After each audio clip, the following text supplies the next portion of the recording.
Okay. Hi. Now, Georgina, what I'm going to demonstrate is the trimming of the fillet I just worked on. So you can see there's some skin on the side, and this can be trimmed. So we have a nice portion of fish. It's not the biggest sea bass in the world, but that's what you get. So we trim that bit of skin.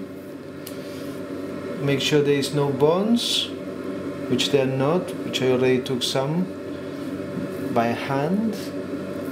If it's any, we can trim the end of this. And then you have it. That's the trimmed fish or fillet of sea bass. Then it can be scored for pan frying or roasting or anything. Thank you. Now I'm gonna demonstrate this a little bit more of trimming, but what I want to do here is take the skin off so I can have a clean fillet of sea bass. For that I'm gonna sharpen my knife really quick.